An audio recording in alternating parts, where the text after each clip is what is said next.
Welcome to History Along the Way, where we document history signs in the surrounding area we find in our travels.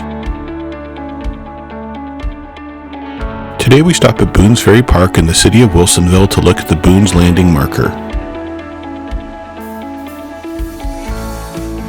The marker sits in the middle of Boone's Ferry Park in the Willamette River and covers several related topics such as Boone's Ferry, Boone's Landing, and the Boone's Ferry Road. Many of Oregon's early transportation routes were created by early pioneers such as the Boone family. In 1846, Alphonso Boone, the grandson of famous American pioneer Daniel Boone, immigrated to Oregon via the Applegate Trail along with his large family. By 1847, the Boone family had established the Boone's Ferry near this marker, and soon thereafter the community of Boone's Landing was formed. Boone's Landing was the precursor to the modern-day city of Wilsonville. Also, in 1847, Alfonso's eldest son Jesse began clearing a path which was called Boone's Ferry Road, which connected Portland and Salem.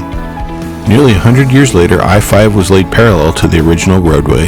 The crossing was in use for 107 years, carrying a large variety of people, animals, and vehicles across the river. It wasn't until 1954, with the construction of the Boone Bridge, was the ferry shut down. In the park is also the house of the ferry operator. The house started as a two-room cabin in the 1870s, but was expanded in the early 1900s to become the residence of Captain Emil Tauchman, who operated the ferry for 30 years starting in 1909. In 1971, it was also Wilsonville City Hall for 5 years. Boone's Ferry Park is a pleasant park with walking paths, play structures for children, and easy access to the Willamette River. Walking down a path to the right of the marker, you can see the Willamette River as well as the opposite shore where the Boone's Ferry disembarked during its 107-year run.